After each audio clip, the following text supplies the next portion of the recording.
vamos a ver un clip ahora.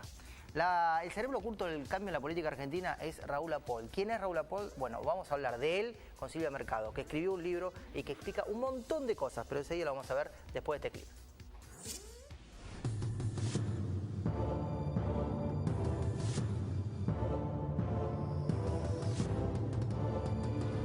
Apol fue el instrumento, digamos, brillante, excepcional en la historia argentina, que de algún modo como Perón también fue, por supuesto, excepcional, ¿no? Que permitió, es decir, fue Perón el que permitió ese espacio, pero sin Apol yo no sé si Perón hubiera logrado todo lo que hizo.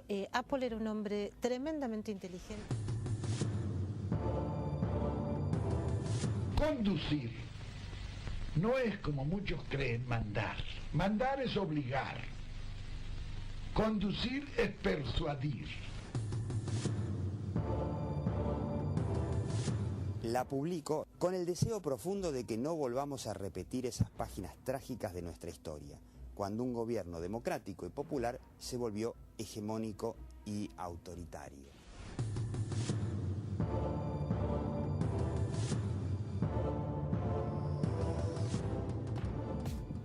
Bueno, en un momento en el que tanto se habla de la relación entre los medios y el gobierno, relación por siempre históricamente polémica, Así es. Sin duda, hemos invitado a Silvia Mercado en el día de hoy, la autora de este libro que ya lleva su tercera edición, porque le va muy bien, que habla de una especie del Goebbels de Perón. Sí. Saludamos a Pablo Mendelevich, que nos acompaña, como siempre. Silvia, gracias por haber venido. Muchísimas gracias por invitarme, Un muy gusto contenta que hayas venido.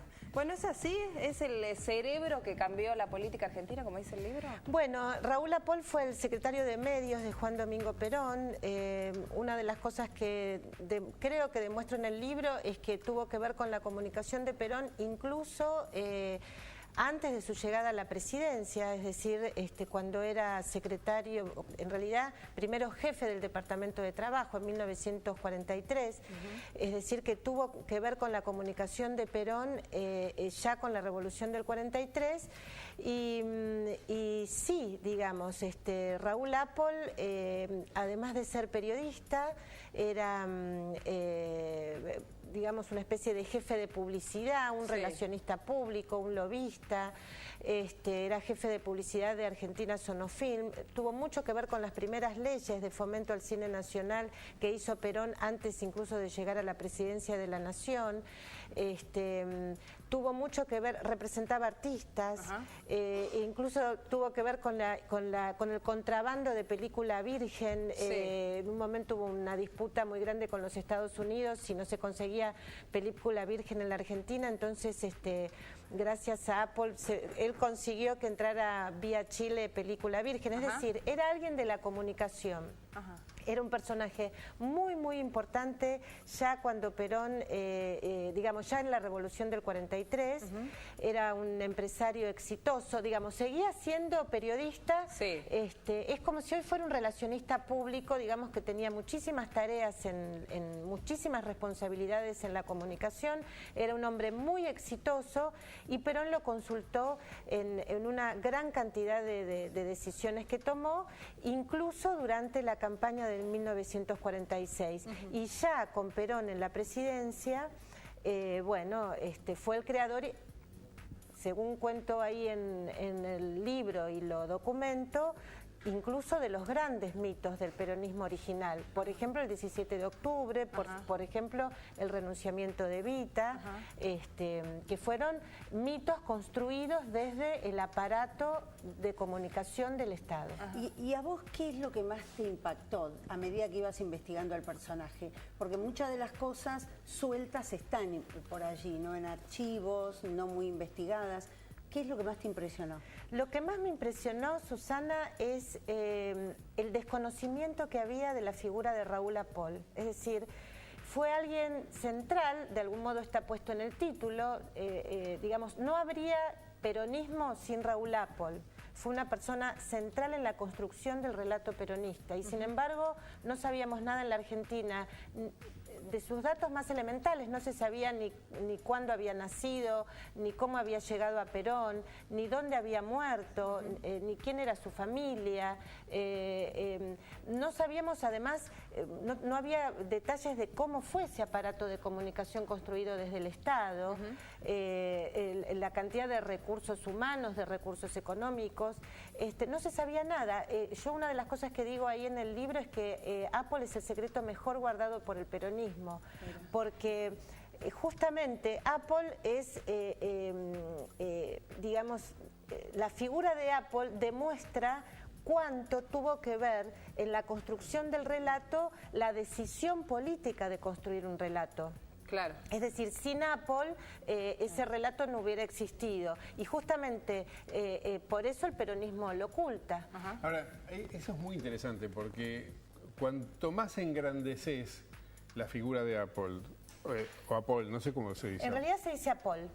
La figura de Apple. No engrandeces en el sentido ponderativo, sino en cuanto a la importancia histórica que tuvo, ¿no? Cuanto más lo engrandeces, más achicás a Perón. Es un tema hidráulico este. Si fue más grande el aporte de Apple a la construcción de ese relato peronista, fue menor el aporte de Perón. Para vos, que investigaste bien la vida de este hombre, ¿cuál es el papel que tuvo él? ¿Él fue un ejecutor esencialmente o fue un ideólogo? No es un ideólogo político, no le interesaba la ideología desde el punto de vista doctrinario, digamos, por ejemplo, Nuria me preguntaba al comienzo si él era el Goebbels de Perón, eso es lo que se dijo, pero la verdad que él no era nazi desde el punto de vista ideológico, sí, por supuesto, estaba a favor del orden digamos, y leyó a Joseph Goebbels, era un gran lector, había leído digamos, la obra del ministro de propaganda nazi, Joseph Goebbels, que fue central en la construcción también del relato nazi. Lo que tenía Apple es que era un gran productor general, digamos, y tenía la capacidad, era un gran profesional de la comunicación. Entonces, los lineamientos políticos, por supuesto que los pondría Perón. Lo que pasa es que la ejecución de la construcción del relato es un tema central. Me parece que el aporte del libro es cuán importante ha sido la comunicación en el relato del peronismo original, en la construcción del relato peronista. ¿Y se puede trazar algún tipo de paralelismo? Digo, después a vos la vida te ha ido llevando por distintos lugares y despachos oficiales también en su momento, como jefa de los departamentos de prensa, como vocera. Digo, hoy se puede trazar algún paralelismo, tal vez con distintas características, pero hablamos de la construcción de un relato en el peronismo. Hoy, ¿quién construye el relato kirchnerista? Yo te agradezco que me hagas esta pregunta porque nos conocemos cuando yo era directora de prensa de Jorge Remes Lenikov y efectivamente yo estuve 20 años del otro lado del mostrador. Yo trabajé para Remes Lenikov, para Ginés González García, para Felipe Solá, para Eduardo Amadeo, en distintas funciones, para Jorge Tellerman. Entonces, estar del otro lado es lo que me permitió a mí descubrir cosas de Raúl Apple, que si yo no hubiera estado en ese otro lado no las hubiera descubierto. Claro. Esto es lo que me parece que también es mi aporte en el libro. Y mi propia experiencia en la comunicación de gobierno, en la comunicación política, es la que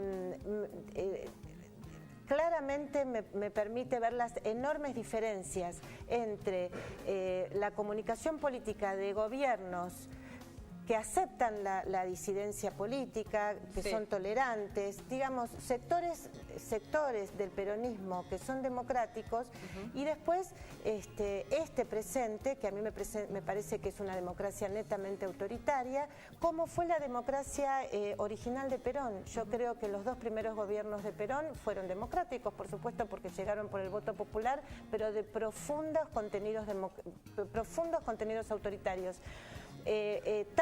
Tan autoritarios que bueno, que después se decía eso, ¿no? De que Raúl Apple era el Goebbels de Perón. Y algo muy parecido se está viviendo ahora, es decir, yo creo que a mí me interesó buscar las raíces de este presente, justamente porque yo siento un momento en esta democracia muy autoritario, que me produce miedo. Nuria, ¿quién es el Apple de hoy?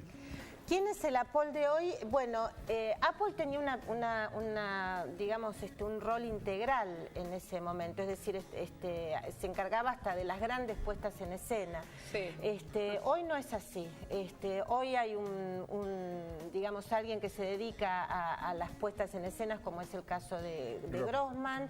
Hay alguien que se encarga del control de los medios de comunicación, como es Martín Sabatella. Sí. Hay alguien que se encarga del control del papel, como es Guillermo Moreno. Pero el relato... Hay alguien que se ocupa del relato, que es Juan Manuel Abalmedina. Es decir, lo que Apple concentraba en una sola persona y tenía 1.500 personas, que en ese momento era una monstruosidad. Estamos hablando de la década del 40-50. Hoy está distribuido en distintos funcionarios. Y está la confiscación de la prensa como una de las medidas que él propuso y ejecutó. ¿Encontrás algún paralelismo con lo que pasó? Sí, lamentablemente sí, porque el diario La Prensa era el diario digamos, más popular, se puede decir, y de mayor credibilidad en los sectores medios e incluso en los sectores bajos. El otro día José Claudio Escribano, que es uno de los entrevistados para el libro, también me decía eso, que no solo era importante el diario La Prensa en la clase media, sino en los sectores bajos, porque tenía una gran capacidad de forjar opinión, de instalar opinión pública. Era un diario muy polémico, era un diario, económicamente muy estable, era financieramente rentable.